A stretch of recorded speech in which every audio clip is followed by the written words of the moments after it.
Olá, pessoal da Ixeta. É uma satisfação estar aqui com vocês de novo. Não é uma satisfação revê-los, pois não estamos nos revendo presencialmente como gostaria que fosse aí na bela cidade de vocês, aí na capital das orquídeas, das cachoeiras. Mas, infelizmente, aconteceu, desde aquele momento que tivemos aí no começo do ano, aconteceram coisas, já estavam acontecendo na Ásia, mas não esperávamos que tivesse essa grande proporção e que viesse nos afetar. Hoje somos um dos países mais afetados, né, por essa pandemia. Mas enfim, vamos dando continuidade, então, aquela semana que começamos, ampliando um pouco mais, né, e depois ao final, no último momento, eu quero falar sobre um programa que acabamos criando aqui na universidade, que é esse Practice aqui que vocês veem em cima, e como nós vamos buscar desenvolver projetos com vocês. Mas enfim, é o que podemos fazer e vamos fazer telepresencialmente. Serão 3 encontros que vocês terão dessa vez, um comigo mais geral, mais abrangente, para falar mais de questões históricas, sociais, filosóficas. Um encontro mais específico para, enfim, entender como podemos usar ferramentas, eu creio que mais especificamente do Google, as gratuitas, né? Como podemos continuar com o nosso ofício, que é tão necessário nesse momento, e outro encontro mais voltado para a educação infantil, com 3 pessoas diferentes. Então, hoje sou eu que venho aqui falar com vocês. Vamos utilizar a ferramenta de gravar o vídeo, aí vocês assistem, e marcamos um dia para encaminhamento de atividades. Fazemos lá pelo Discord, que é um outro aplicativo, e, enfim, vamos tentar dar continuidade a essa formação que é tão importante, esse momento de troca, de conversa, né? Mutuamente a gente vai trocando ideias, informações, e a gente vai aprendendo uns com os outros, né? Para esse tema de hoje, eu escolhi uma temática que eu chamei de ecossistemas educacionais, conectando tecnociência e sociedade, porque eu quero falar justamente dessa questão de ecossistema, de sistema, de ecologia, né? Porque o Covid-19 nos derrubou, por assim dizer, do tapete da nossa arrogância de seres separados da natureza, de seres distintos, de seres que não estão suscetíveis a esse tipo de coisa, né, de questões climáticas. Enfim, e nós vamos ter que rever essa ideia de ecossistema, né, que é uma palavra aí do século XX, da primeira metade do século XX, que fala, então, entre seres, organismos que interagem num sistema em harmonia, né, convivendo mutuamente e se beneficiando desse convívio, né? Bom, mas muitas coisas mudaram, por isso que vamos falar de um novo ecossistema que precisamos pensar não só no plano da educação, como é o nosso caso, mas no plano da vivência em sociedade em si. Eu lembro que aí no começo do ano eu dava exemplo, nós falávamos de economia compartilhada, né? Economia compartilhada era uma das grandes tendências. Então, eu dei como exemplo aí, eu lembro que eu projetei o estudo de caso do Airbnb, né? Aquela empresa em que você podia oferecer sua casa para estranhos ou se hospedar na casa de estranhos, e que era a maior empresa de hospedagem do mundo, e era à época, e eles não tinham nenhum quarto, né? Eles não eram donos de hotéis, eles usavam essa ideia da economia compartilhada. Mas agora nós vivemos numa era de isolamento, de tal maneira que não é mais possível compartilhar, né? Nós nos tornamos meio que estranhos uns aos outros, né? Máscara, nós evitamos o contato, não temos mais aquela sociabilidade tão comum.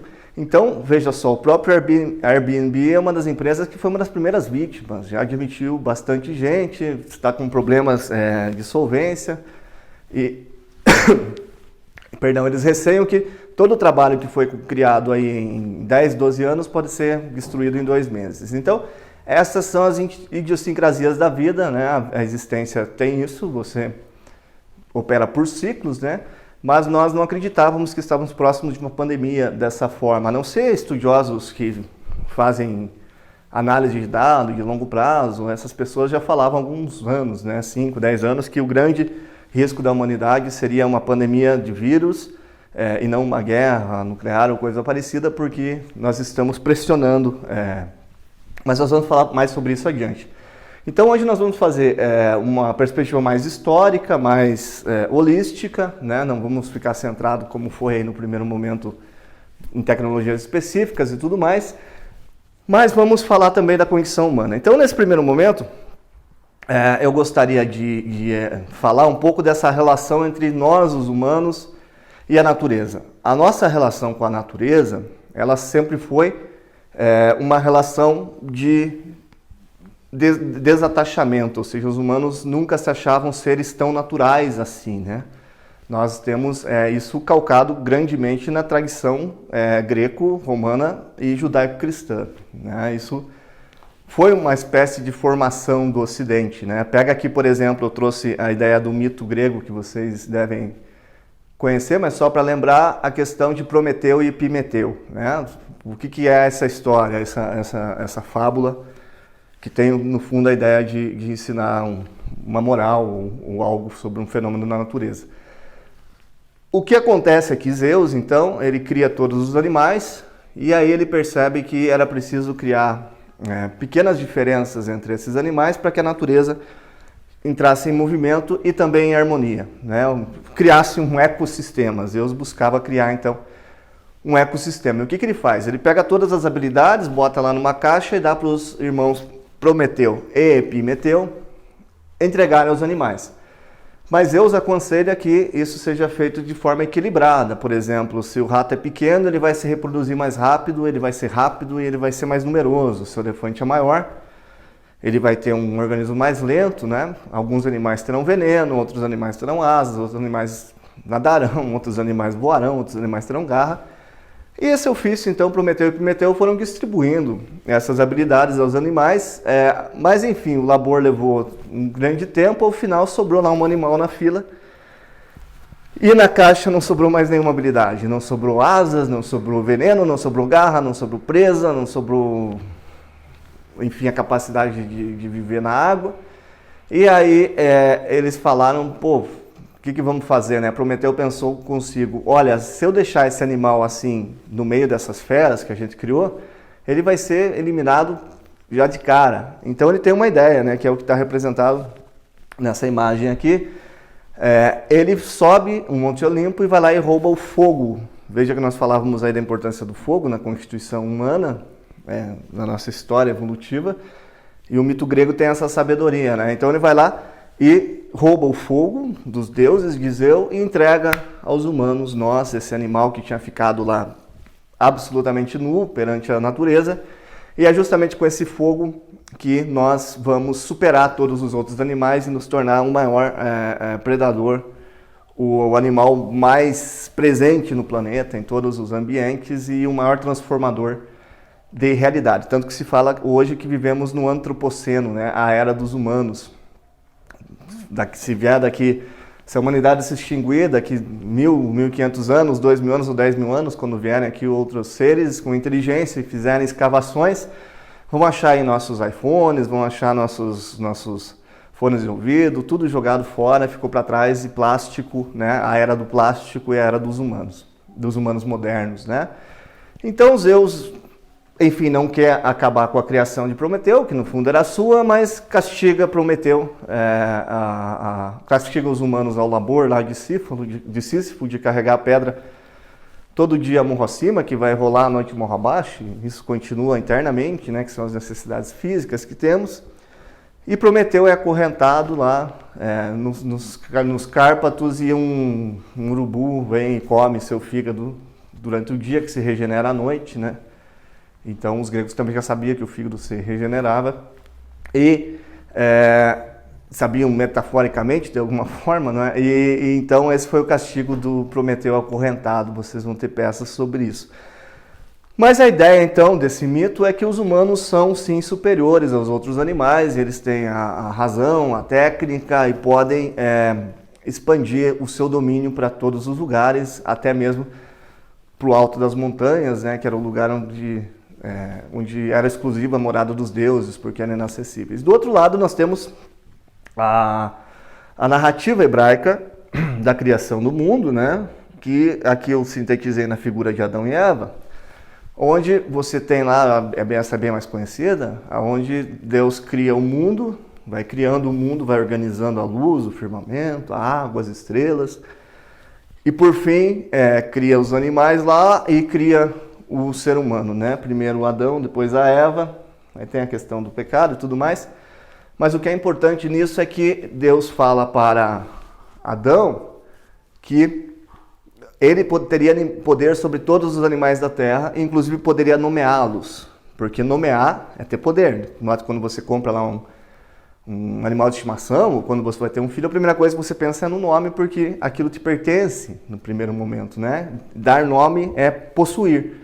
Tanto é por isso que no Antigo Testamento, Deus não pode ter um nome, né? Porque a boca humana nem pode ser escrito, nem pode ser dito, porque nós somos seres imperfeitos, não podemos falar da perfeição. Mas nessa ideia também, o humano é superior, né? Ele foi feito um único ser, nem considerado um animal, um único ser, feito à imagem e semelhança do Criador, que tem poder sobre os animais que voam, que rastejam, que nadam, né? E nós podemos então nos alimentar desses animais, podemos utilizar a força deles, podemos, enfim, tê-los como nossos objetos ou aquilo que nós vamos chamar de tecnologias biológicas. Mas partindo adiante, pensando nessa ideia de sistema, de ecossistema, note como a palavra economia e ecologia, elas são bastante parecidas, né? Elas têm o mesmo verbo, de eco, de morada, de casa, e vão significar coisas diferentes, né? É um discurso muito presente, né? Que nós temos, a questão do crescimento sustentável. Olha só, é possível ter um crescimento sustentável? A ideia de crescimento em si só já não é o oposto da ideia de sustentabilidade. Então nós temos a economia, que é a ideia de que nós pegamos esse meio ambiente, que está aqui em algumas partes ainda, e nós podemos transformar esse meio ambiente para nosso favor, para aquilo que nós desejamos, né? Nós queremos dizimar, por exemplo, toda uma área, ou aterrar um pântano para fazer um campo de golfe, ou transformar a floresta, que em tese não dá lucro economicamente, numa pastagem que vai ser convertida em lucro, né? Para poder criar animais, e aí nós vamos gerando todo esse lixo, esse desperdício, essa poluição do planeta, porque antagonicamente nós parecemos que o que acontece na natureza não nos importa, né? O que acontece nós com a atmosfera, com o aquecimento do planeta, aparentemente nós estávamos, ou uma parcela da humanidade ainda estava, porque o ambientalismo já é uma prática que vem crescendo desde os anos 1970, uma parcela da humanidade ainda se achava imune a esses efeitos de poluição por resíduo de plástico, de petróleo, né? Poluição por CO2, por gases do efeito estufa, ou enfim pelo desmatamento, né? O desmatamento tem consequências diretas no microclima. Para nós, o desmatamento da Amazônia tem consequências diretas na estiagem aqui no sul, sudeste do Brasil, né? A chuva que vem daqui é produzida lá e vem descendo a cordilheira, volta. E talvez a gente olhe para uma floresta e pense que vai nos dar mais lucro, e o agronegócio é uma das grandes matrizes lucrativas econômicas do país, transformando o que é uma ordem ecológica numa ordem econômica. E aí essa é uma das grandes questões, né? Será que nós podemos continuar? E agora vamos ter que fazer algumas reflexões durante e após essa pandemia. Será que nós podemos continuar efetivamente mantendo o nosso sistema de existência, o nosso ecossistema assim? Será que ele é sustentável?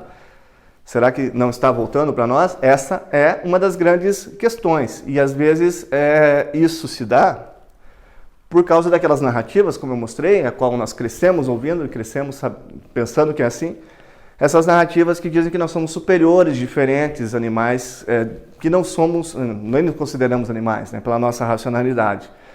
Então isso nos faz ter que voltar um pouco, bastante tempo, para pensar nas nossas próprias raízes existenciais, evolutivas e tudo mais, né? Nós somos seres orgânicos, evidentemente. Quem trabalha aí com química sabe que a base da química orgânica é o carbono, né? Esse elemento químico que tem como capacidade, essa capacidade de se unir, de se conectar, né? Ela é um grande conector. E por isso que os aminoácidos, que vão ser a base da vida, precisam do carbono para se iniciar, né? Se você colocar lá os elementos químicos, hidrogênio, nitrogênio, oxigênio, e não colocar carbono, você não vai ter geração de vida. Você precisa de carbono para fazer essas conexões. Então, a nossa própria base existencial é o carbono, né? Se for pensar antes dos seres vivos. E aí você pensando, como alguns lugares do mundo ainda possibilitam, por exemplo, essa é uma placa de Nova Zelândia, lá existem algumas cidades como Rotorua e outras que ainda mantêm um cenário geológico, assim como na Islândia existe, que é muito próximo de como a Terra iniciou, como a placa diz, né? Como o mundo começou em seus estágios, porque lá você vai ter recortes, então, de como era o mundo com sua atividade vulcânica e tudo mais. Então, você vai ter essas poças de água aqui, que vão ficar, são borbulhantes, são quentes, né? É uma atividade de água vulcânica, e você nota que nesses lagos, mesmo nesses lagos inóspitos, cheios de enxofre, né, você vai ter aqui as bactérias, as arquenobactérias se formando nas margens desses lagos, né, onde o elemento químico vai dando uma coloração que elas tinham lá no começo do planeta. Se voltar ao nosso planeta antes delas começarem a absorver liberar oxigênio para a atmosfera, elas não eram verdes, o planeta era dessa cor, né? Ou dependendo com o enxofre, ele vai ficar amarelo e assim por diante. E aí, a margem, isso aqui ainda é um rio quente, né? Deve estar aqui uns 70, 80 graus, a margem desses córregos quentes já começa a surgir a vida vegetal menos complexa, né? Então, esses recortes de como era a Terra, como ela foi evoluindo aos milhões de anos, e aí vai surgindo os seres vivos vegetais mais complexos, como por exemplo uma samambaia, né, que é um dos elementos mais antigos que existe na natureza, mas ainda você não vai ter a questão da flor, né, que a flor vai ser uma evolução, que vai vir depois, gradualmente, e que vai oportunizar então insetos, e aí de insetos vai todo gerando uma cadeia. Sobre esse assunto, eu tenho um documentário da BBC, que eu vou colocar no link da descrição, vou mandar para os professores aí, que ele está disponível no Vimeo, com legendas em português, vocês podem, é muito bacana para trabalhar também com os estudantes. O nome dele é Como Crescer um Planeta, How to Grow a Planet, e é uma obra fantástica que vai dar, assim, de maneira muito detalhada, essa história, essa ideia evolutiva do planeta gradativamente, para a gente entender que isso faz parte da nossa própria constituição, da nossa própria história, enfim, não é? E seguindo aqui, eu trouxe essa notícia para vocês, depois no slide, clicando nela, vai nela, eu vou repassar os slides para vocês. Mas essa é uma grande questão que agora nós estamos pensando, né? O que é, de fato, um vírus? O que é um vírus, né? Que estamos falando aqui. Os vírus surgiram agora, os vírus são uma criação, se lê tudo, né? Criação de farmácia, vírus são uma arma, pode ter esse tipo de variação, você com biotecnologia pode fazer isso, mas os vírus não, eles estão aqui há muito mais tempo do que nós, enquanto seres constituídos, enquanto Homo sapiens, né? E o que a notícia diz aqui, essa notícia de antes do coronavírus, é do ano passado ainda, mas dá a dimensão, que existem mais de 1 milhão de vírus sobre os quais nós não sabemos nada, né? Então note que um vírus agora já está nos causando todo esse problema, né? Todo mundo fechado, todo mundo de máscara, sem previsão de vacina, sem previsão de medicamento. Isso num mundo absolutamente conectado, onde você tem projeções de laboratório com computador, onde você tem as maiores empresas como o IBM, como o Google, como está lá o Bill Gates doando $1 bilhão para achar, tentar encontrar uma vacina, uma solução para essa questão do vírus. E é um vírus que pode sofrer 1, 2, 3, vai saber 4 mutações. Nós vamos ter o Covid-19 /A/B/C.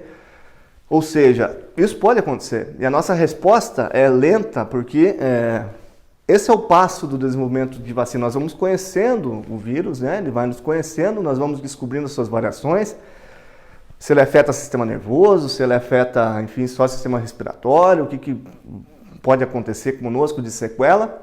E imagina que existem mais de 1 milhão de vírus que potencialmente podem vir a nos afetar. Eles ainda não nos afetam, por quê? Porque estão em ecossistemas diferentes, porque ainda não cruzaram na questão da espécie humana, né? Eu coloquei aqui uma espécie de um infógrafo para a gente pensar, né? No caso aqui, como é que um vírus pode chegar até os humanos, né?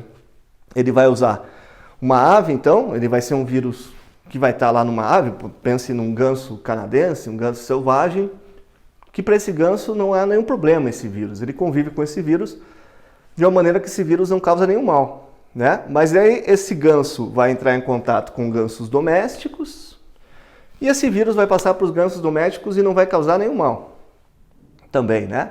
O problema é que esses gansos domésticos vão entrar em contato com galinhas que são criadas e essas galinhas podem até apresentar a tal da gripe aviária e morrer e passar para os humanos. Ou um ganso selvagem pode passar por um suíno, por um porco, né? Que é um animal muito mais próximo da gente, né? No sentido de mamífero, placentário, e aí passar direto para os humanos. Não se sabe, ninguém sabe ao certo como o Covid-19, o coronavírus é um vírus antigo, né? O SARS-CoV, mas como esse Covid-19 chegou então até os humanos, né?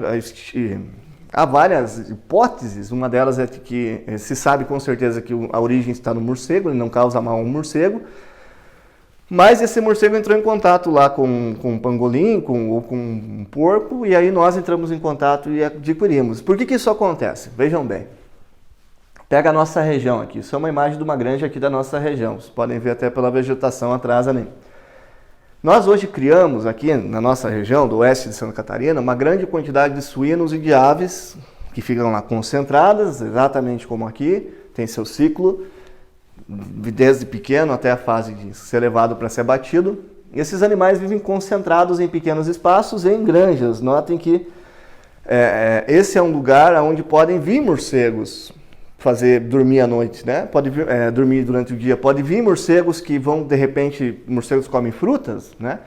Imagina que um morcego acha uma banana ali, ou uma laranja, e começa a comer, e está com a sua saliva, ele vem aqui, fica de ponta cabeça aqui, esse pedacinho de fruta cai aqui, vem um desses porcos e come, vai que esse morcego contamina um desses porcos com uma nova versão do novo vírus, ou uma nova versão, uma mutação de um corona. Esse suíno vai incubar o vírus e de repente eu entro em contato com ele, ou seja, na hora de tratar ou na hora de estar limpando para se alimentar da carne, aí não higienizo as mãos com sabão, com álcool, que não era tão habitual da gente estar passando álcool freneticamente na mão, né? Pelo menos até antes da pandemia haviam cuidados, mas não era o tempo inteiro, né? Para você chegar em mercado e tudo mais. E aí eu entro em contato com esse animal contaminado e esse vírus vai fazer a transição para mim, para o humano. E dentro do humano ele vai se adaptar e aí vai se tornar uma pandemia global e o estrago é esse, né? Tá aí desde dezembro do ano passado, lá quando começaram a surgir os primeiros casos, aí você já tem 6, 7 meses. Não é uma coisa como o Zika vírus, que é localizado, ou a dengue, que é localizado mais nos países tropicais, ou seja, com menos dinheiro, menos capacidade de pesquisa. É uma pandemia, está no mundo inteiro. E aí o que acontece? Você tem a própria China, Japão, a Europa inteira, os Estados Unidos, Canadá, Brasil, Austrália, África do Sul, Nigéria, todos os países num esforço conjunto pesquisando, né, para tentar achar uma vacina e uma cura. E não conseguimos, em 6, 7 meses. Então pense, se há 1 milhão de vírus, potencialmente nós podemos estar entrando numa era. Por quê? Porque a gente vai destruindo o meio ambiente, né, porque a gente preza pela economia, numa certa ilusão de crescimento sustentável, né? Porque que é uma ilusão, porque o planeta é um só, ele tem limite tanto de recurso quanto de capacidade de se regenerar. E nós vamos então adentrando esses ambientes que são esses animais selvagens, morcegos e outros, né, pangolim e outros mais, e vamos colocando ali os nossos animais nessa fronteira, então, nessa fronteira agrícola, nessa fronteira agroindustrial. Você tem a possibilidade de desenvolver ou despertar esses mais de 1 milhão de vírus para que eles venham a entrar em contato com a gente. Então, claro que isso não é uma previsão, nem um desejo, mas pode ser que estamos entrando numa era que vamos ter que conviver com vírus e suas mutações constantemente. Pode ser que esse seja a nova forma como os humanos vão ter que viver. Não se sabe como, né? Vamos sair disso, mas pega a UFSC, que já decretou, por exemplo, que só volta às aulas se tiver vacina ou remédio. Outras universidades também já tiveram o mesmo. Aí você pense no presencial das escolas, se as crianças voltarem, vai ser um vetor, um catalisador de expansão do vírus. Então é complexo essa situação e não sabemos realmente quando vamos voltar. Mas isso tudo tem uma matiz muito simples, que é essa matiz da tensão entre ecologia e economia. A gente, que era um ser, em tese, mais ecológico antes da Revolução Agrícola, né? Vivia mais em harmonia com a natureza, a gente passou a adaptar a natureza aos nossos desejos, aos nossos favores. E aí esquecemos que somos seres que fazemos parte do mesmo processo, né? Eu coloquei uma linha do tempo aqui, depois vocês podem aproximar melhor, e clicando nela vai ter uma animação, que mostra mais ou menos a idade do universo, 13 bilhões, 7 de anos, né? E aí como que os elementos vão surgindo lá no começo, né? Os primeiros elementos, os novos elementos químicos, e aí as galáxias, aí há mais ou menos 4,9 bilhões de anos surge a Terra, o Sistema Solar, e há mais ou menos aqui, ó, o quinto grande marco, né? Há mais ou menos 3,8 bilhões de anos surge a vida na Terra, aquela vida microbiótica, aquela vida bacterial que vai se tornando cada vez mais complexas. Mas por que um vírus tem a capacidade de entrar no nosso corpo e se adaptar, e sequestrar nossas células e se multiplicar? Porque um vírus, assim como nós, temos nossa origem aqui nessa matriz da vida, né? Nós compactuamos dos mesmos elementos, da mesma forma de organização. Até que então nós vamos evoluindo aqui até a chegada dos dinossauros, não é? Aí os dinossauros são extintos, para nossa sorte, porque se aquele meteoro não batesse lá na Península do Yucatán e os dinossauros não fossem em extinção, possivelmente os mamíferos não teriam tanto êxito quanto tiveram. Se você viajar no tempo, hoje, antes do impacto do meteoro na Terra e olhar para aquela Terra povoada de grandes animais, os grandes dinossauros, tanto herbívoros quanto carnívoros, muito diversificados, muito especializados, e você olhar lá o pequeno Adelo basileus, um pequeno ratinho, do qual todos os mamíferos placentários são descendentes, você não apostaria, sem saber que o meteoro está vindo, de forma alguma nos mamíferos, né? Por quê? Um animalzinho, uma presa, sem visão noturna, que enfim, carrega seus filhotes dentro de si, então se a mãe é comida, a prole também é comida, você apostaria nos dinossauros. Então a nossa sorte, o azar dos dinossauros e a da nossa espécie, é que houve essa colisão, e aí foi possível que aquele pequeno mamífero pudesse então herdar a Terra. Por quê? Justamente por essas características, porque ele mantém uma temperatura estável, é placentário, leva seus filhos dentro da placenta, e produz o leite, o primeiro alimento, né, mamífero, ou seja, a sua prole nasce, ele já consegue fornecer alimento, e era onívoro, podia comer de tudo, inclusive restos de dinossauros mortos, e foi isso que fez com que entrássemos na grande era dos mamíferos, né? E você vai ter o aparecimento da nossa espécie há mais ou menos 350 mil anos, a Revolução Agrícola e a atualidade. Essa imagem é muito comum associar a evolução a essa imagem. Essa imagem ficou muito famosa, mercadologicamente ela é muito boa, né? Ela é simbólica, ela é simples, ela é acessível de se olhar do ponto de vista do marketing, mas ela é incorreta, né? Não é primeiro que não é um linear, segundo que não é um chimpanzé que foi dando a origem, assim por diante. E essa imagem faz aquela coisa, se os humanos vieram dos macacos, por que os macacos não se tornam humanos ou os humanos não voltam a ser macacos? Aquela questão que uma criança de 4, 5 anos pode fazer, né? E porque essa dá uma ideia errada de linearidade, quando não foi assim, né? Os humanos não vieram dos macacos? Não, os humanos vieram como todos os vertebrados do peixe, né? Aqui eu coloquei uma caricatura que mostra um peixinho com cara humana, mas de fato as características tanto de olho, de orelha, dos ossos, né? A questão de sermos vertebrados começou a ser desenvolvida lá pelos peixes lá atrás, né? E isso foi sendo legado.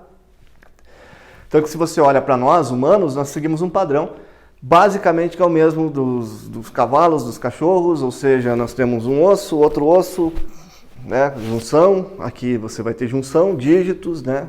Se você pegar, todos os animais têm esse mesmo esquema corporal, certo? Tanto que se você olha para nas primeiras fases de movimentos, para um peixe, para um anfíbio, para um réptil, para uma ave ou para um humano, dá uma olhada aqui nas primeiras fases de desenvolvimento dos fetos, você tem uma coisa muito similar, né? É depois que vai se especializando, né? Note que todos têm os 4 membros aqui, né? Alguns se desenvolvem mais, outros menos, e aí, note que é um padrão, e chega aos humanos que vai se especializar aí quando vai nascer, pronto aos 9 meses de gestação. Então note que, de fato, nós somos muito ainda, porque somos uma espécie animal que cresceu nesse planeta, evoluiu nesse planeta, é evidente que nós temos todas as características dos outros animais, né? O que nos faz diferenciais é exatamente a nossa capacidade de inovação, sobre a qual já vamos falar. Então, uma imagem, assim, só para ilustrar, uma imagem seria, surgiu lá os primeiros seres vivos, uma célula, foi ficando mais complexa, né? Foram surgindo adjacentes a ela, especialidades, aí foram surgindo outras células com outras especialidades, e aí começam a surgir os seres vivos, né? Que vão ser mais simples, que vão ser fungos, vão ser protozoários, vão ser amebas, bactérias, isso vai ficando mais complexo até surgir peixes, né, no mar. Né, água-viva está ali também, esponja, né, que é meio animal, meio planta. E aí você vai ter os anfíbios, e aí você vai ter a derivação disso para tanto a linha dos répteis e dinossauros, quanto para a linha dos pequenos mamíferos. E aí você vai tendo, ao longo da história, é que isso vai ficando complexo e vai tendo alterações genéticas aqui, mutações, e vamos ter várias espécies de fungos, vamos ter várias espécies de mamíferos, vamos ter várias espécies de peixe, várias espécies de répteis, né? A natureza, quanto mais tempo foi ficando, né, os ecossistemas foram ficando mais complexos, como corais e tudo mais, e aí nós vamos poder surgir, então, dentro de um grande ecossistema e não naquela linearidade, né? E aí vamos ter um fenômeno que é a especificação, vai sumir dinossauro e tudo mais, e aí vai acontecer também um outro fenômeno muito comum, que é o da extinção.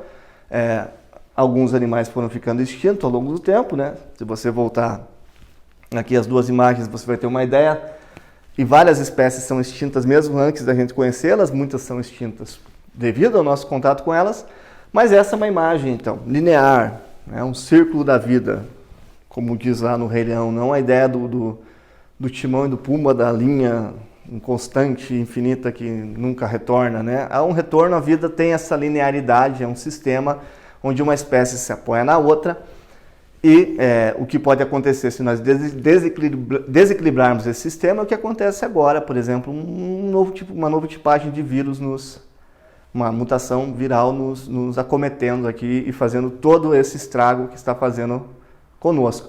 Mas é uma imagem errada, portanto, pensar numa linearidade, né?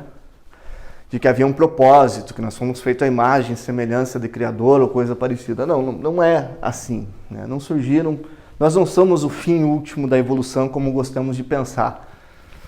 Nós não somos o propósito da natureza, nós não somos o ser para qual todo esse universo foi criado. Não, nós somos um ser que reside em toda essa diversidade de seres, né? Temos a nossa especificidade, que é da linguagem, da inovação e da tecnologia, mas somos um ser natural, mesmo assim, ainda assim. A não ser que um dia a gente consiga transcender toda essa nossa cognitividade para um computador, e ser transhumano, enfim, chegar à barreira do transhumanismo, aí talvez a gente possa ser algo diferente, mas até lá nós ainda somos seres que seguem influência de lua, seres que obedecem às leis da física, da termodinâmica, do eletromagnetismo, seres que, enfim, possuem visão, ouvido, tudo isso definido por um processo de evolução natural, e que podemos ser acometidos, então, por todos os tipos de doenças que podem acometer outros animais, e por outras mais, como radiação, podemos nos envenenar com nossa comida, enfim, somos seres naturais. Porém, seres naturais bastante evoluídos, né? Nós temos, por exemplo, uma estação espacial, nós somos de todos esses animais que já viveram e que se desenvolveram nesse belo planeta, belo e redondo planeta Terra, redondo não, uma esfera um pouco achatada, né? Mas que aqui está uma bela foto. Nós temos, por exemplo, a estação espacial, que você pode baixar um aplicativo aí no seu celular, ou entrar no computador e rastrear. Ela passa sob a nossa cabeça algumas vezes aí na semana. E você pode fazer um tour virtual dentro dela, por exemplo, com alguns aplicativos, mas nós temos humanos, como eu, como vocês, vivendo, então, fora da Terra, né? Isso é uma geração de um microsistema que consegue sobreviver fora da Terra. Ou seja, ou enquanto não transcendermos, como eu disse, nossa mente para um supercomputador, ou enquanto não criarmos um ambiente totalmente artificial no qual possamos viver independentemente da Terra, nós somos seres atrelados ao destino da Terra. Essa é a grande questão. A Terra ainda é o nosso grande ecossistema. Então nós temos que ter muito cuidado com o que fazemos com ela, pois não existe ainda planeta B. Pode ter planos e planos, mas planeta B não existe. Só tem a Terra, é o único planeta.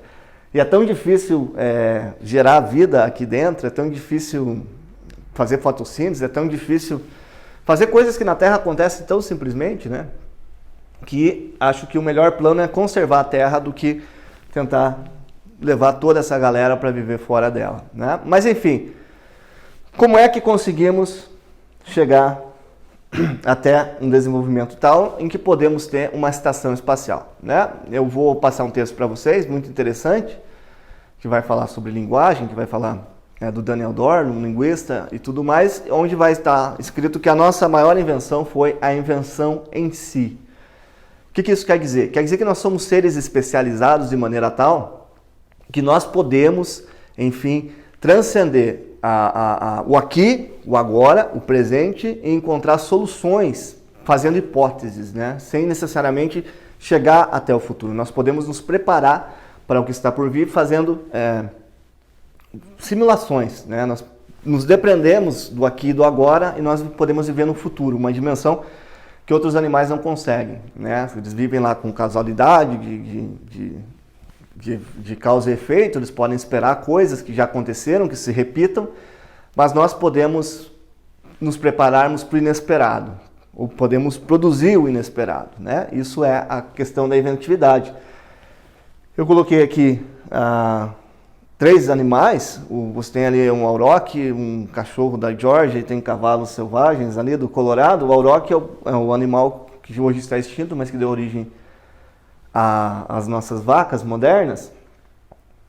Olha só, o que nós temos aqui? Nós temos tecnologias biológicas, né? Note, quando que a gente pegou, por exemplo, e domesticou o animal, nenhum outro animal nessa escala da Terra domestica outro animal. Eles podem viver em simbiose, um se aproveitando do outro, né? Como o passarinho que vai lá limpar os dentes do búfalo, assim por diante, né? Mas eles não domesticam os animais, eles não criam animais para si próprio, né? Talvez as formigas cresçam lá nos formigueiros, criem lá uma colônia de fungos para se alimentar e tudo mais. Mas domesticar os animais da maneira como fizemos foi apenas nós. Por isso talvez que os vírus tenham facilidade de transitar conosco, porque a gente convive mais com outras espécies, né? Veja, quando domesticamos a vaca, nós tivemos a oportunidade de aproveitar seu músculo, sua força, sua carne. Quando domesticamos os cachorros, criamos os cachorros a partir dos lobos, nós podemos ter um sistema de alerta, de caça, pode ouvir o que nós não ouvimos e tudo mais. E os cavalos, evidentemente, foram um grande diferencial da humanidade, foram a unidade de referência de velocidade, de força por muito tempo, até a chegada do trem e do carro, né? E o cavalo foi símbolo de conquista de impérios e tudo mais. Nós já vivemos a era do cavalo, foi determinante, assim nós chegamos a desenvolver alguns impérios, e eu não vou falar dos impérios antigos, porque eu quero chegar na idade moderna para falar das revoluções industriais.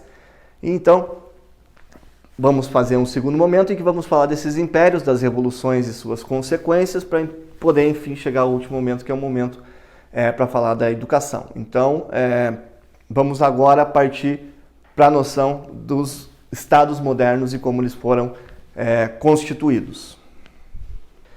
Então, seguindo aqui, vamos observar o seguinte. Eu coloquei um mapa de 1386 que mostra, depois vocês podem olhar mais detalhado isso nos slides, que mostram como eram a constituição dos primeiros impérios europeus.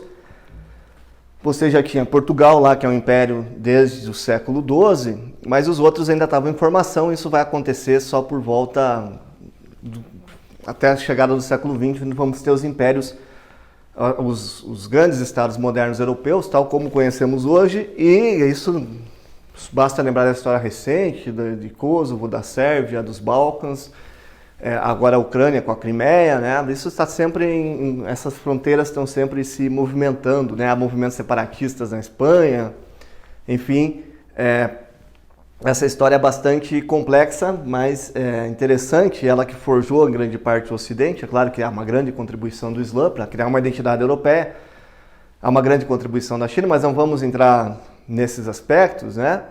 E eu passo aqui para um mapa onde já está mais consolidado a Idade Média, onde já começa a formatar o que viria a ser as bases da Idade Moderna e da Revolução Industrial, que é a sociedade que nós vivemos hoje, né?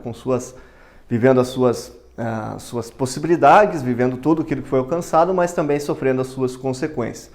Lembrando que lá na Idade Média o sistema de existência, de organização do trabalho era a servidão, né? Era uma sociedade agrícola.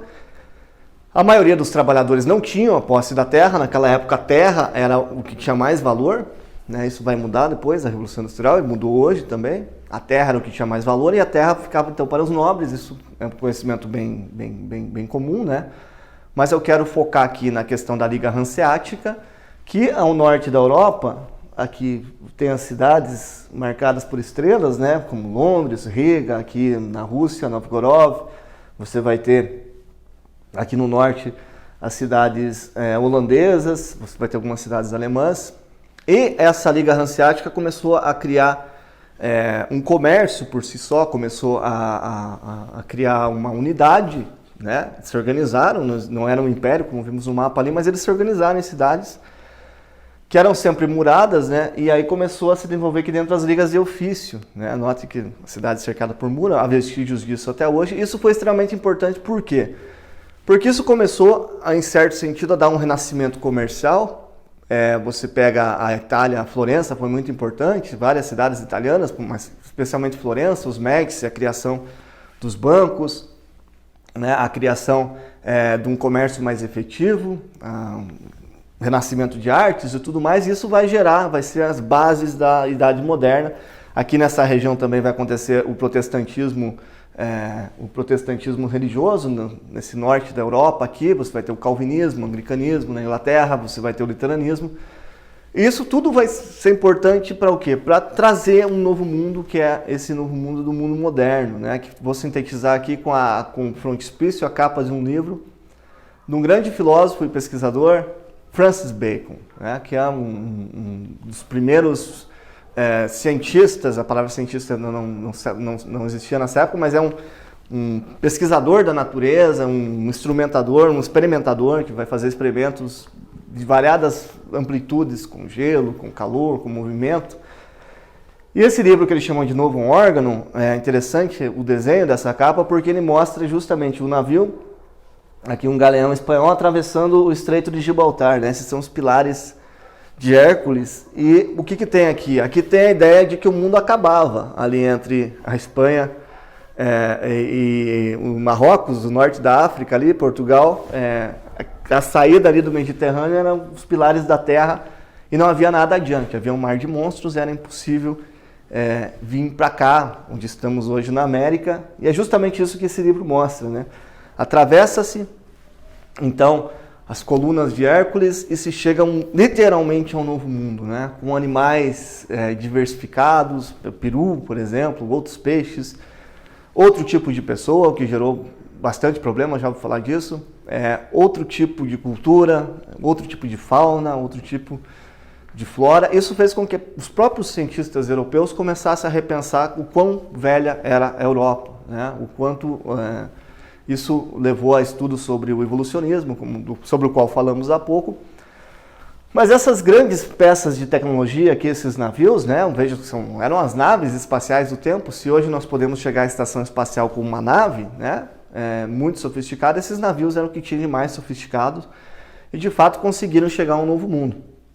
E aqui, como vocês podem lembrar da história, os castelhanos aqui da coroa de Castela dominaram uma parte da América do Sul, os portugueses a nossa região, aqui o Brasil, né? Nós aqui a nossa região de oeste já foi uma região de conflito sobre isso. Você tem os ingleses, os holandeses que vieram, os franceses, né? E logo se estabeleceu, por uma questão de conveniência de corrente marítima, se estabeleceu um comércio, uma rota comercial, que ficou conhecida como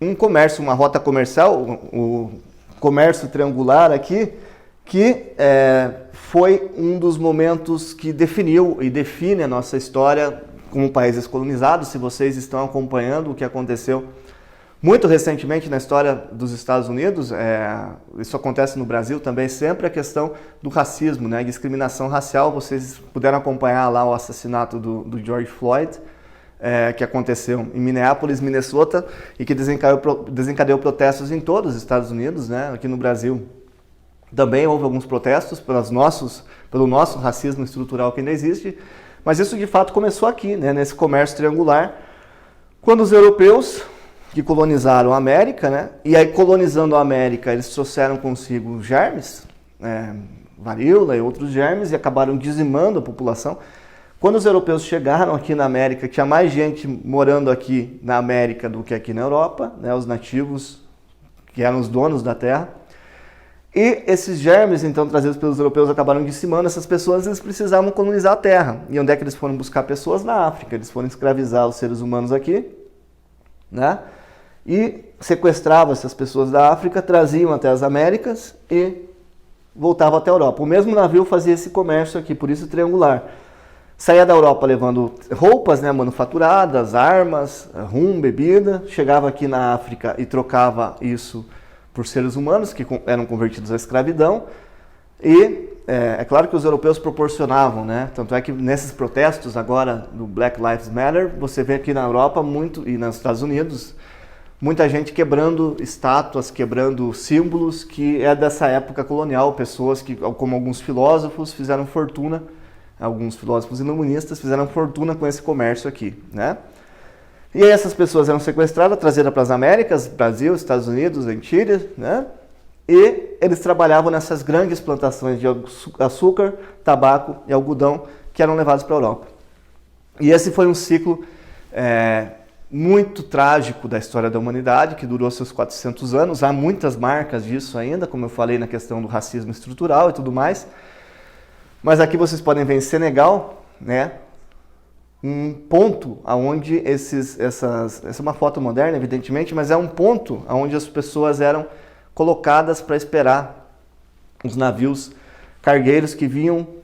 Eles atravessavam isso aqui, que é conhecida como a porta sem retorno, entravam nesses navios e eram sequestrados e trazidos para cá nas piores condições possíveis. Alguns preferiam se matar, se jogar no alto mar, alguns não aguentavam a viagem, mas os que chegaram aqui fizeram essa história da América e até hoje lutam por direitos, né, que foram lhes negados, né? Aqui você tem a visita do presidente anterior americano, Barack Obama, e sua esposa, a Michelle, visitando essa porta aqui, ele que é descendente, né, desses escravos, desses africanos que foram convertidos em escravos. Aqui no Brasil temos vários museus. As condições que eles apresentavam eram terríveis, né? Eles não eram considerados humanos como os brancos são, ou eram.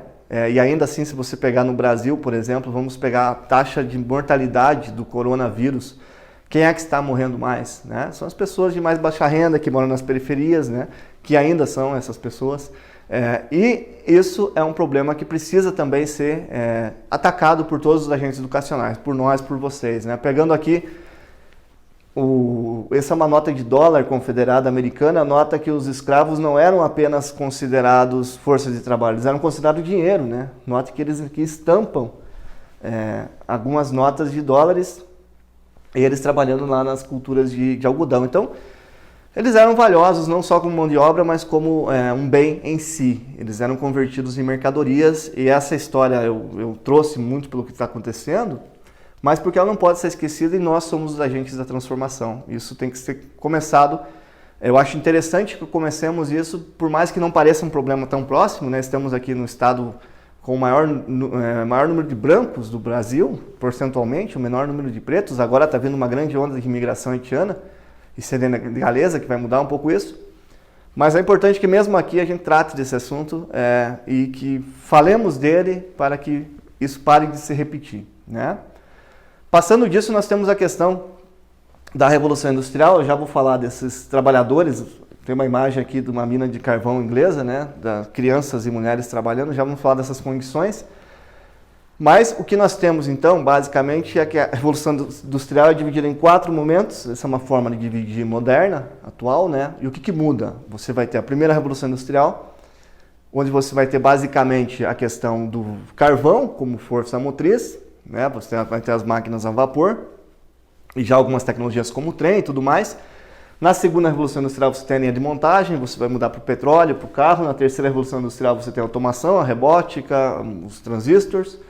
E a quarta Revolução Industrial é a que vivemos hoje, e é sobre essa que eu vou falar lá na frente, porque é com ela que nós estamos lidando nessa questão de pandemia e educação atual e tudo mais.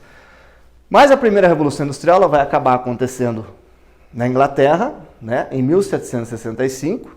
Ela tem local de nascimento, tanto é que não é à toa que a bolsa que dá a cotação de metais, que diz quanto vale cada metal, fica em Londres ainda hoje, né? A Inglaterra, que foi um dos maiores impérios da Terra, o império onde o sol nunca se põe, o maior em extensão, o império da Terra, não tem mais colônias como os Estados Unidos, ainda tem influência no Canadá, na Austrália, mas não comanda mais a Índia e outros. Ela comanda, por exemplo, a cotação de metais, né? Onde é produzido em qualquer lugar da Terra. Na Bolsa de Chicago, nos Estados Unidos, a questão da soja e assim por diante.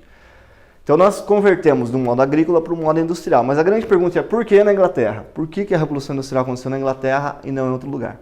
Lembrando que antes da Revolução Industrial, o que nós usávamos como maior força? Antes do trem, o cavalo era a maior velocidade da Terra, a maior capacidade de carregar coisas, né, por terra, né, pelo mar no barco, continua sendo, e você tinha a lenha como material energético também, água, lenha e vento. Mas na Inglaterra, pessoal, a Inglaterra é uma ilha de carvão. Aqui tem uma foto bastante interessante do litoral inglês, que às vezes o carvão vem e se você quiser usá-lo para algum fim, é só ir lá na praia e arrastar, secar e levar para casa, né? É uma ilha de carvão e o carvão é 3 vezes mais energético do que a lenha em si, né? E a Inglaterra usava carvão para quê? Para se aquecer, eles não usavam carvão para a Revolução Industrial. Isso é um ponto interessante dessa inflexão entre sociedade e tecnociência, né?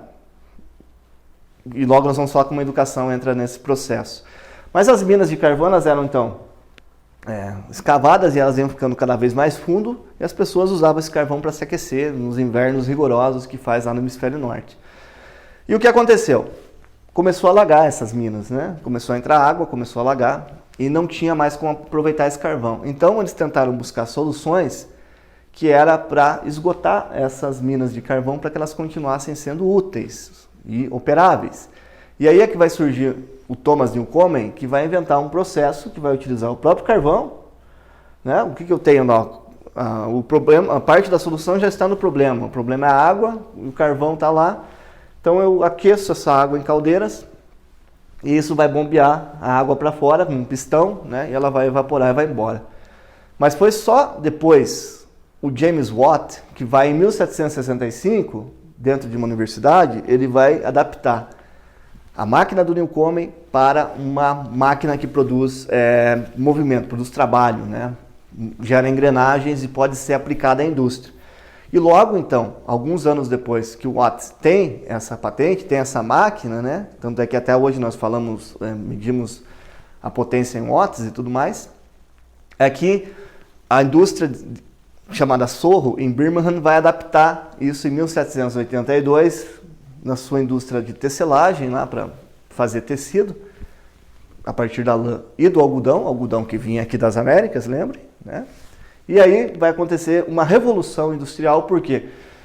Porque é possível produzir excedente, né? Se vocês leram Adam Smith, A Riqueza das Nações, ele começa analisando uma coisa muito prosaica, que é uma fábrica de alfinete, e mostra lá como A Revolução Industrial e a divisão do trabalho possibilita que, por exemplo, lá 6 pessoas sem conhecimento nenhum possam produzir 10 mil vezes mais alfinete do que uma pessoa, um ferreiro que era muito treinado nessa arte. Então, a divisão do trabalho e novas fontes de energia da Revolução Industrial geraram esse novo mundo das cidades, da poluição, esse mundo que agora estamos enfrentando aqui, né? A Revolução Industrial começou a usar combustíveis fósseis como carvão, depois petróleo, e está jogando uma quantidade de CO2 na atmosfera, a qual nunca houve um precedente assim, né? Isso está fazendo com que o planeta se aqueça, né? Se aqueça. Olhem, esse ano nós tivemos agora, está tendo agora, nesse nosso inverno brasileiro, no verão do Alasca, nós estamos chegando a 40 graus no Alasca, 40 graus na Sibéria. Então pensem nas relações desse ecossistema. A Sibéria é uma tundra congelada que preserva lá animais que estão congelados, que já foram extintos, como o mamute, preserva lá vírus, preserva metano, potencialmente pode acelerar esse processo. E nós estamos derretendo isso. Por quê? Porque nós não sabíamos disso aqui quando adotamos isso, as pesquisas vieram vindo depois, eu vou falar desse negócio de pós-verdade também. E o que acontece é exatamente isso, estamos sofrendo as consequências se a indústria transformou o que somos, nos fez o que somos, por um lado, por outro lado, agora as consequências chegaram, né? Mas outra questão que acontece das navegações e da Revolução Industrial é a geração de um comércio global, né? Por exemplo, a Inglaterra, que passou a tomar o chá pela questão de que encontrou essa rota do chá que vinha da China, e porque o chá também usava água fervida, era bom, eles não sabiam direito, mas era bom contra o cólera, né? Não, se for tomar água direta do Tâmisa sem ferver, você acabava adoecendo, tomando chá não. Eles precisavam do açúcar, que era produzido nas Antilhas e aqui no Brasil, e do chá chinês, então eles desenvolveram um comércio global, né? Do chá vem a China, da China vem o chá, da América do Sul e da América Central vem o açúcar, dessa região da África vem a mão de obra, né, que eles convertiam em escravos, e tudo isso porque os ingleses queriam tomar chá ali no centro do mundo, conforme esse mapa tem Greenwich na linha zero, porque foram eles que estabeleceram, né? Note que a Inglaterra está no centro de tudo e o comércio voltava para eles. Claro que isso é uma representação, o mundo é global, não há centro, né? Qualquer lugar vai ser centro, onde você estiver é o centro, né? Mas isso aqui é a representação inglesa do mundo. E aí começa a mudar o planeta de variadas formas. Por exemplo, para você tomar chá, eles precisavam de cerâmicas, né? Por exemplo, eu trago aqui a Edgewood, que é uma das empresas que surgiu, e aí eles começam a criar esse comércio de consumo que hoje é do supérfluo, né? Que em muitos casos hoje nós isolados estamos cortando o consumo do supérfluo, né? As primeiras vítimas dessa pandemia é a questão do turismo, evidentemente, nós não saímos de casa, é a questão do supérfluo, nós não compramos mais o supérfluo, né? Mas veja que a partir daí já começa essa estrutura. E isso vai mudar toda a questão de transporte, de logística, né? Pensem que transportar cerâmica que era produzida lá em Birmingham para toda a Inglaterra, no lombo de cavalos, por estradas sinuosas, de cada 10, 5 chegariam quebradas, né? Então eles tiveram a ideia de produzir canais. E esses canais são usados até hoje, né, para escoar a mercadoria. Fizeram grandes rotas aquáticas, canais artificiais, né? Essa é uma das consequências, por isso que os países que são hoje bastante ricos e desenvolvidos, eles têm infraestrutura, né? Isso é uma das coisas que nós vamos falar sobre educação e internet. Nós não temos a infraestrutura, nós não temos a infraestrutura de trem aqui para escoar nossa safra aqui para o litoral, que é uma tecnologia da primeira Revolução Industrial. Pense numa estrutura de internet, de fibra ótica, que é da quarta Revolução Industrial. Mas enfim, ainda da América, dessa confluência entre Revolução Industrial, navegações, comércio global, essa nova ordem mundial que vai se instaurando, pós-feudalismo, né, que é a ordem que nós legamos agora, você vai ter, por exemplo, como eu falava, a questão da fauna, né, os europeus encontram aqui toda uma nova fauna, uma nova flora, por exemplo, esse animal espetacular, o peixe tornado, ele dispara, como ele dá no litoral do Nordeste brasileiro, ele dispara descargas elétricas, né? Então isso foi levado para a Europa e gerou grande curiosidade, né? E começou em si a despertar os estudos sobre a própria eletricidade, né? Se você pensar no mundo como nós vivemos hoje, ele é totalmente permeado e possibilitado por eletricidade, né? Nós estamos conversando agora, você está vendo isso utilizando eletricidade, carregou sua bateria ou está usando diretamente, eu gravei isso com eletricidade. Nossas casas são aquecidas ou resfriadas com eletricidade, a geladeira, a televisão, quem tem um despertador, quem tem chuveiro elétrico, quem aquece comida, né, quem faz ali numa fritadeira elétrica, o micro-ondas, enfim, elevador, tudo que você puder imaginar, a eletricidade é de fato a mãe dessa sociedade moderna que nós temos hoje, ela que possibilita tudo isso, né? E é uma grande questão, né? Foi uma das grandes questões políticas, sociais. Vamos buscar energia elétrica onde? Qual a fonte de energia elétrica? Carvão, vai ser as termoelétricas, gás, vai ter um gasoduto de gás natural lá da Bolívia, ou vamos energia nuclear, né? Teve um acidente em Chernobyl, mas ela é uma das meios mais seguros. Agora energia solar, energia eólica, energia das ondas. Nós temos aqui as grandes hidrelétricas aqui no Brasil, né? O Itaipu por muito tempo, essa binacional foi uma das maiores do mundo. Então essa é uma das questões, crescimento quer dizer também ter acesso à eletricidade. Então você vai ter que inundar uma grande área, no nosso caso aqui das hidrelétricas, ou tentar partir para outras fontes de energia, o que quer dizer que você vai desequilibrar um pouco a natureza, ou bastante a natureza, como no caso de uma grande hidrelétrica, para poder obter esse elemento tão essencial para a nossa vida, né? Nós não temos mais como viver sem energia elétrica. Então esses estudos vão se dar a partir do peixe, que foi introduzido lá na Europa, mas aí vai dar com o Cavendish, na Inglaterra, de maneira primária. Depois isso vai para a Itália com o Galvani, lembra aí das chapas galvanizadas, né? O Galvani que fazia experimentos lá com o Hus, que ele colocava energia, fazia o animal voltar à vida. Voltar à vida não, mas o animal ter reflexos e assim aparentemente uma impressão de que voltou à vida, mas depois o Alessandro Volta, que vai desenvolver, na parte austríaca da Itália, ele vai desenvolver mais ao norte, menos influência da igreja, porque isso aqui seria uma heresia, o que o Galvani estava falando, né? Sem o problema da heresia, o Volta vai poder ampliar esses estudos do Galvani e por isso que falamos volts até hoje, não é? Em homenagem a ele. E você tem a coisa da pilha, foi ele que descobriu, que inventou, né? A questão do elétron, como que eu posso empilhar metais. Ele fez uma primeira grande pilha e hoje é uma questão, as nossas baterias são cada vez menores e mais potentes do celular. Bateria é uma forma de pilha. E isso foi tudo o Alessandro Volta na Itália. E depois é claro que isso vai chegar nos Estados Unidos, você vai ter lá o Tesla, você vai ter outros, o Edison e outros dessa área que fizeram o desenvolvimento da energia e ela ser tão vital e tão importante e ao mesmo tempo segura, né, para que a gente possa fazer tudo que nós fazemos com ela e adentrar à noite, né, estudar à noite.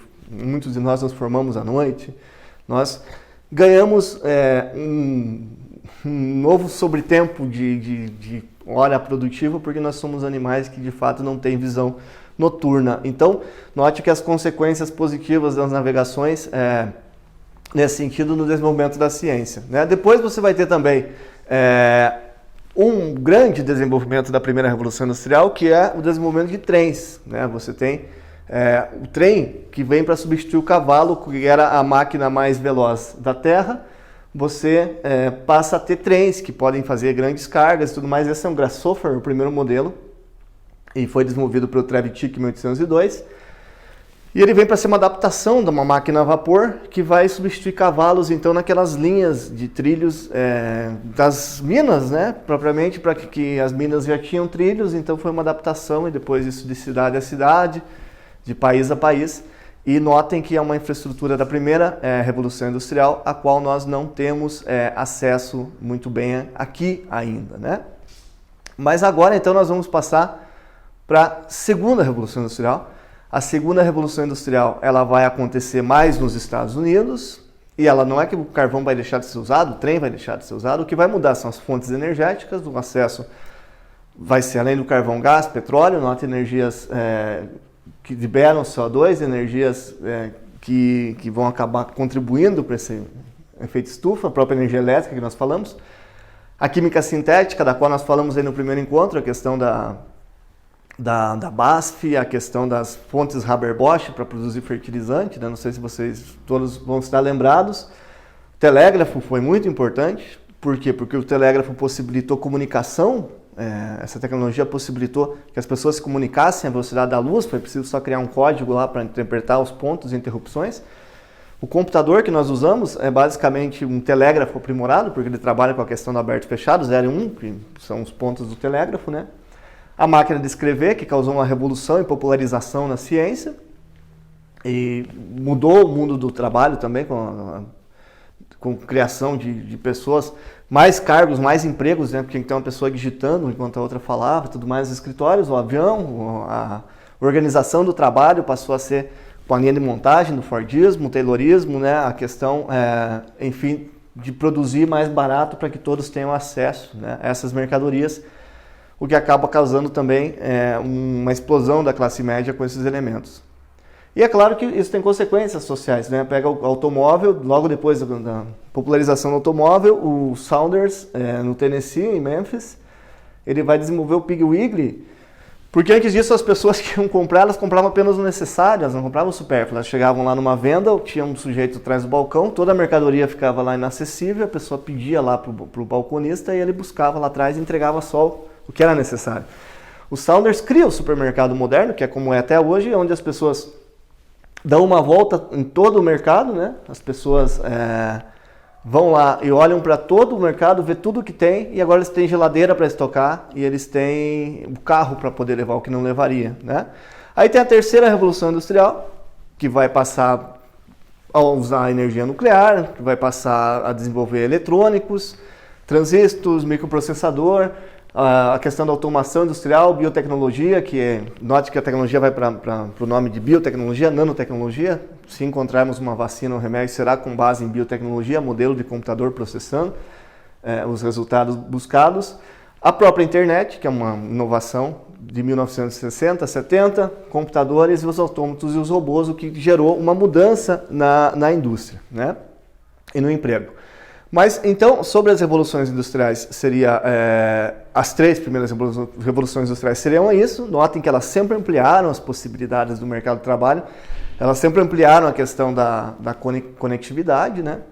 E aí nós temos a quarta revolução industrial, que é a que nós vivemos atualmente, que de fato também amplia essa questão de comunicação, amplia essa questão de estarmos mais integrados, mas ela tem um aspecto que as outras não tinham, que é sobre esse aspecto que nós vamos nos focar, que é justamente a questão do emprego, né? Essa revolução industrial, note quantas empresas estão falindo agora, ou quantas empresas efetivamente perceberam que podem continuar produzindo o quanto produziam sem, enfim, ter tantos empregados, né? E isso é uma característica dessa quarta revolução industrial. Eu coloquei um dado aqui, que é uma comparação entre 90 e 2016, 1990 e 2016, que todavia poderia estar mais atualizada, mas eu vou tentar atualizar aqui, que mostra uma discrepância exatamente nessa questão do emprego. Note que em 1990 a cidade com as maiores empresas americanas era Detroit, a produção de automóveis, né? E o que era o valor de mercado das três maiores empresas combinadas? Era de 36 bilhões de dólares, 36 bilhões. Aí você tem o valor negociado, ou seja, o quanto eles negociavam, né? As três maiores empresas, quanto elas vendiam anualmente, quanto elas geravam de valor, 250 bilhões de dólares. E aqui que vem o dado, quantos empregados eles tinham diretamente, essas três maiores empresas, só três, 1.200.000. Aí onde que estão as maiores empresas em 2016? Estão no Vale do Silício. Qual é o valor de mercado? Isso daqui está desatualizado, só a Amazon vale mais que isso, por exemplo, né? Hoje, então, em 2016 elas valem 1 trilhão combinadas, hoje elas valem quase 3 trilhões combinadas. Qual é o valor negociado? O valor negociado não mudou muito, continua de 247 a 250 bilhões. Né? Por quê? Porque elas não produzem muito. Veja que o Google ela tem muito valor, mas não tem custo. Né? Elas não cobram nada, ele vale na bolsa, ele vale pelo que ele possibilita. Né? Mas aqui que vem um número bem complexo disso. Vejam que elas trabalham com apenas 137 mil empregados, ou seja, eles podem fazer muito mais com muito menos gente, devido à automação, devido aos robôs, né? Pega a Amazon, veja como funciona aqueles estoques, entrega, tudo automatizado, tudo com robô. Pega, por exemplo, o Instagram, que hoje é a maior empresa de foto do mundo, veja como é que era a Kodak, pega no comparativo quantas pessoas a Kodak empregava, e a Kodak quebrou, quantas pessoas no Instagram emprega. E esse é o dado alarmante e preocupante, né? E isso nos leva a uma outra questão que nós vamos ter que, enfim, atacar, que nós não podemos mais deixar de lado, que é a questão do débito dos países, né? Olha só, hoje se fala muito que os estados têm que ajudar as pessoas que estão desempregadas, que o emprego está desaparecendo, tem que ajudar as pequenas empresas que estão fechando, os restaurantes, tudo. Ou seja, o neoliberalismo cai por terra numa pandemia, né? Isso prova que o Estado é extremamente necessário cada vez mais. E olha só, isso antes da pandemia, esse é o percentual de débito desses países. Note que os Estados Unidos é um dos países que mais tem débito, né? Eles têm credibilidade para isso, olha, afinal o dólar, né, o padrão moeda, a questão da economia macroeconômica é mais complexa, mas os Estados Unidos sozinhos, eles detinham já 31% do débito mundial. E agora eles estão lá lançando pacotes de 1 trilhão de ajuda, né? Eles estão dando lá $1.200 por mês para as pessoas de auxílio. As pessoas estão indo às filas de desemprego cada vez maiores, né? E você vê, depois vem o Japão, depois vem a China, e essa questão do débito agora vai ter que ser repensada. Por quê? Porque a economia, de fato, vai precisar cada vez mais dessa ajuda dos estados. Aqui tem um pequeno quadro, ainda é do ano passado, mas isso vai mudar bastante agora, né? Note que os Estados Unidos, então, têm 107% do seu PIB em débito, né? O que eles devem é 107%, ou seja, para pagar, eles teriam que não gastar nada num ano, o Estado teria que cessar todas as funções e ainda assim não conseguiriam pagar o que deve. O Brasil, o débito está em torno de 80%, né? Mas isso é outra coisa que nós vamos ter que repensar. E por fim, para finalizar e tentar fechar toda essa questão desse ecossistema educacional que precisamos, nós vivemos e sempre vivemos a questão da tecnofobia. O que é a tecnofobia? Aqui eu falei bastante da energia elétrica, eu coloquei aqui o Frankenstein da Mary Shelley, aqui no caso do filme, e um desenho, um afresco do Goya, O Sonho da Razão Produz Monstros, né? O nome desse afresco. Por quê? Porque, por um lado, se foi a tecnologia que nos possibilitou nos tornar esse animal que chega lá até a estação espacial, que dominou a Terra, que pôde ir para lugares desolados, congelados, atravessar desertos, que possibilita que a gente sobreviva a pandemias e que a gente se reorganize. Se por um lado é ela que possibilita tudo isso, por outro lado nós sempre temos medo dela, né? A tecnofobia é muito comum. A própria energia elétrica, no começo as pessoas tinham muito medo, né? O Michael Faraday, um físico, tinha que fazer experimentos dentro de uma gaiola para provar que era segura, o Tesla também. E aí o Edison eletricutava, por outro lado havia uma pequena disputa, né, que sempre tem essa questão industrial. O Edison eletricutava elefantes em cima de ponte para mostrar que não era seguro, as pessoas tinham medo da energia. Veja que inspirada lá no Galvani, a Mary Shelley vai escrever o Frankenstein, onde o Dr. Frankenstein traz à vida alguém que estava morto usando eletricidade, né? Isso fez as pessoas ficarem absolutamente temerosas do que poderia ser o novo mundo, né? Isso aconteceu sempre dentro da educação. Você pega os grandes pensadores já foram contra a escrita, grandes pensadores já foram contra o livro impresso, porque nos tornaria mais preguiçosos, afastaria as pessoas, né? Já existia essa discussão da EAD lá no século XV, que o livro faria com que as pessoas ficassem muito distantes da obra e do autor, né? Se o livro fosse tão popularizado assim, porque ele tinha que ser um negócio mais, como os medievais faziam, os monges, né? Mais obra de arte, mais localizado, porque de fato, quando você está lendo um livro EAD, você está lendo um livro que foi escrito por um outro autor em um outro país, ou em um outro século, ou em uma outra década, você está fazendo educação à distância. O livro não é uma ferramenta da educação? Essa é uma questão, né?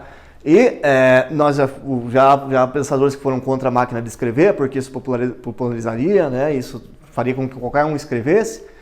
Olha, ou desvirtuaria a essência da escrita. A popularização da ciência é uma das melhores coisas que nós temos. Então, nós passamos por um momento, e é normal que estejamos enfrentando isso, e eu espero que quando nós tivermos lá o segundo encontro que vai falar de ferramentas, lá do Google, vocês vejam que é bem tranquilo isso de se adaptar a essas questões e de você, enfim, poder operar com mais tranquilidade. Isso é uma das coisas que nós temos que combater agora, nesse momento, porque essas tecnologias estavam aqui disponíveis antes da pandemia, né?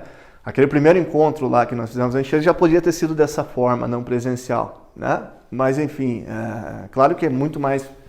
A gente foi treinado para um outro tipo de trabalho, né? Presencialmente, ali, conversando, tudo mais, é outra dinâmica. Aqui fica muito rápido, né? Fica sem aquela interação, sem as pessoas fazendo perguntas. Então, a gente pode fazer isso de maneira síncrona, a gente vai ter que rever a nossa metodologia, a nossa didática e outras coisas mais, a nossa pedagogia do ofício do docente. Mas é normal, o que eu estou dizendo é que é normal que tenhamos medo, mas quando nós passamos a conhecer a tecnologia, nós passamos a perder o medo dela e passamos a nos habituar dela. Então, veja que a energia elétrica, quando estava surgindo, muitas pessoas tinham medo dela. Veja se hoje nós podemos viver sem energia elétrica depois de habituados, né? Um pânico que dá de um apagão e o que é da sociedade assim por diante, né? Então, a tecnofobia é normal e ela pode ser combatida. Por outro lado, você tem a questão da pós-verdade, que é uma coisa que nós temos que combater nesse novo ecossistema que está conectando uma nova sociedade por meio da tecnociência. A pós-verdade talvez seja o nosso maior mal. Não que ela é um fenômeno da internet, da fake news, de internet de agora, né, de rede social. A pós-verdade vai surgir mais ou menos na década de 1950, quando empresas do cigarro, do tabagismo, infiltraram em revistas e em universidades cientistas de formação duvidosa e de método de trabalho duvidoso, que tentavam provar que não havia nenhum link entre fumar e câncer no aparelho respiratório. É claro que isso teve muito sucesso por um tempo, né, até que se descobriu como era esse esquema, mas esse esquema passou a ser utilizado. Por quê? Porque eles perceberam que as pessoas preferem acreditar em algo e que a realidade seja como a sua crença. É muito difícil que as pessoas mudem aquilo que acreditam direcionado por fatos. E aí isso foi usado, por exemplo, pelo aquecimento global, pela empresa do gás carbônico, pelas empresas que estão efetivamente jogando mais gás carbônico, desmatamento. Vai dizer que não há uma causa entre atividade humana e aquecimento global, quando há uma causa direta, esse atual aquecimento global. Então, o método é exatamente o mesmo. Negação da ciência moderna e fazer com que um grupo de pessoas se sinta confortável em sua crença. Por mais ridícula que essa crença pode ser, como nós temos agora um retorno obscurantista, pré-medieval, inclusive grego, de uma terra plana, né, onde as pessoas vão lá e se encontram num grupo de... se eu estou aqui, 135 mil está aqui, é porque é verdade. Se o site está falando exatamente o que eu acredito, é porque então é verdade, né? Como é que pode ser mentira se eu acredito nisso, se eu quero que seja assim e se eles estão dizendo? Então é um falseamento, não da ciência, é um falseamento da realidade em si. Não é a ciência que está sob ataque, é a realidade que está sob ataque. A ciência é a forma que nós temos de melhor desenvolvimento da história da humanidade, de saber como funciona a realidade. É isso que nós temos que ensinar para as crianças. É outro combate que nós temos junto com o racismo estrutural, é essa questão da pós-verdade. Cabe a nós, é nosso papel.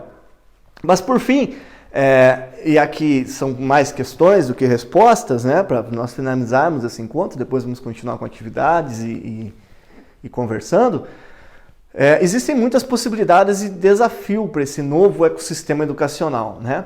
Possibilidades, como eu disse, eu vou trazer aqui para a gente conversar mais sobre as ferramentas gratuitas do Google, se o Google é a maior empresa do mundo. E olha só, existe um adágio, né, no capitalismo: se você não está pagando nada para usar, é porque a mercadoria é você. Então, eles nos usam para produzir conteúdo no YouTube, para manter, enfim, todo mundo conectado, e dão isso de graça, né? Estão ampliando as ferramentas gratuitas e tem muita coisa ali. Tem quadros que você pode compartilhar, Jamboards, e, enfim, documentos e outras coisas. Isso vai ser melhor trabalhado. Então, as possibilidades existem. É claro que há limitações, eu já vou falar delas. O que é esse Practice que eu coloquei aqui, que está lá no começo? O Practice é um programa que a gente agora, lá na Universidade Federal, a gente sentiu também essa necessidade de desenvolver estúdio, de desenvolver conteúdo, não fomos treinados para isso. Então nós temos um programa agora lá, temos bolsistas, diferentes campos trabalhando nesse aspecto de desenvolver ferramenta, aplicativo, e um dos projetos que nós temos dentro do programa é o desenvolvimento de livros didáticos digitais, né, de todas as áreas, que eu quero criar um projeto lá que envolva estudantes das mais variadas licenciaturas, a UFFS tem quase todas, e que esses estudantes, em parceria com os professores aí da rede do ensino médio, do ensino básico, do ensino fundamental, nós possamos desenvolver um livro que seja dinâmico, seja orgânico, que vá sendo alimentado com o que for sendo trabalhado. Vai ser preparado o conteúdo em parceria e ele vai para uma plataforma que vai ter acesso universal e gratuito. Lá vai ter não só a questão do texto, vai ter a questão do vídeo, vai ter a questão de videoaula, vai ter a questão de jogos digitais que nós vamos desenvolver, né? Hoje é possível ensinar com um jogo muito mais fácil, e é para isso que nós estamos estabelecendo essas parcerias mais efetivas aí com vocês e com os municípios da região, para a gente começar a desenvolver isso, que seja primeiramente economicamente viável, né? Segundamente, seja factível, seja possível, né? Uma máquina de teletransporte seria muito boa, mas infelizmente não é tecnicamente possível. E o terceiro é que seja com design desenvolvido para quem vai usar, que são nossos estudantes. Então nós precisamos testar isso na prática, testar nas séries iniciais, na alfabetização, no ensino médio, no ensino fundamental, no ensino médio, nas séries iniciais, nas séries finais. Para quê? Para que a gente possa ter um material que possa ser retroalimentado, que possa ser dinâmico, que a gente possa atualizar todo o tempo. Isso é uma das lógicas desse mundo que nós vivemos agora da internet. É a questão da atualização. Dificilmente você vai ligar seu celular um dia e não vai ter uma atualização, né? As coisas têm que se... não estão... É óbvio que nada é tão bom que não possa ser melhorado, e é óbvio que nada está acabado e pronto. Então, a questão... nós vamos... dessa questão de material didático, que é didático e paradidático, nós vamos estar alimentando o tempo inteiro e sempre renovando com conteúdos novos, né? Por exemplo, aconteceu um fato que já dá para a gente ter uma análise social, histórica sobre ele, ou científica, a gente já vai inserir, coisa que a mídia convencional do livro didático não permite, porque escrever um livro leva 2 anos, passar por revisão editorial leva mais ou seja, nós estamos sempre 4 anos atrás, e o mundo hoje demanda que estejamos presentes. Por exemplo, a foto do buraco negro não deve ter, que a humanidade conseguiu tirar no ano passado, não deve estar ainda nas páginas dos livros didáticos convencionais. Num livro didático digital a gente pode atualizar isso constantemente, né? Então, essa é uma das questões do programa. A outra é que vai entrar na parte de curricularização da extensão dos cursos superiores, né? Essas formações e todo tipo de coisa que fazemos juntos. Isso é uma possibilidade, né? São possibilidades. Nós desenvolvemos no âmbito da UFFS o Praxis, o Google, que é uma empresa... Claro que a gente não vai competir com o Google, não vamos criar um canal para superar um buscador. Não, nossa ideia é utilizar o que já existe, juntar tudo e regionalizar com o nosso olhar e com a ajuda de vocês, e nós vamos desenvolver material que nos seja, enfim, mais útil para o dia a dia e que nos satisfaça as nossas necessidades. Quais são os desafios desse novo ecossistema?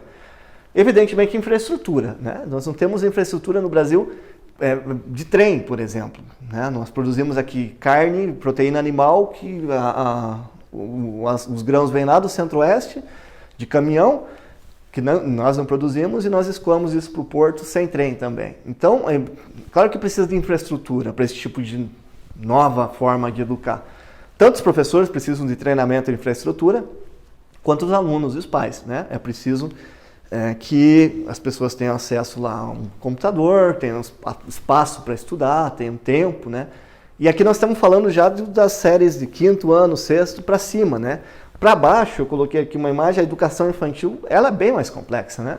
Porque como os pais têm que cada vez mais ir trabalhar mais cedo, as crianças vão mais cedo para a escola. E essas crianças não têm autonomia. Evidentemente que ela não vai pegar um celular, um computador e vai se educar por ali. Ela precisa ainda dos pais, né? E aí esse é um dos gargalos a se resolver. Como é que nós vamos gerar essa autonomia ou gerar formas e estratégias? E aí quem vai poder nos ajudar de maneira mais efetiva são as pessoas que trabalham nessas áreas iniciais, né? Nós não temos resposta a isso ainda.